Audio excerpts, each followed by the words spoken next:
বিপ্লব, জেদনি, আমি বিয়ে করে তোদের ভাবিকে নিয়ে আসছি। ভাইয়া সত্যি? হ্যাঁ সত্যি। ভাইয়া তুমি সত্যি সত্যি বিয়ে করে ফেললে? তোরাই না আমাকে বললি গতকাল বিয়ে করতে, তাই আজকেই করে ফেললাম। কোথায় ভাবি, কোথায় ভাবি? তোদের ভাবিকে পাশের রুমে রেখে আসছি, যা যা দেখে আয়। যা যা, মজা তো বুঝবি। ভাইয়া ভাইয়া, কোথায় ভাবি? পাশের রুমে তো খুঁজেই পেলাম না। হ্যাঁ ভাইয়া, তন্ন তন্ন করে খুঁজলাম। কেমন দিলাম তোদেরকে, বোকা বানালাম।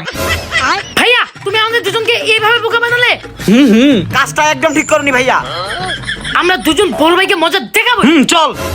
ধাত্তেরি, সকালবেলা উঠতে ইচ্ছে করে না। আরে কি হলো তোদের? এই ছোট, এই মেজো, কি হলো তোদের? তোদের গায়ে রক্ত কেন? আল্লাহ গো, এখন আমি কি করব? কি করব আমি, কি করব? কেমন দিলাম ভাইয়া? তবে রে, তোরা দুজন আমাকে এভাবে বোকা বানালি। যেমন বড় ভাই তেমন ছোট ভাই। দাঁড়া, তোদের পাকা পাকা কথা বের করতেছি। পালিয়ে যাবি কোথায়? আজকে তোদের দুজনকে একদম শেষ করে দিব।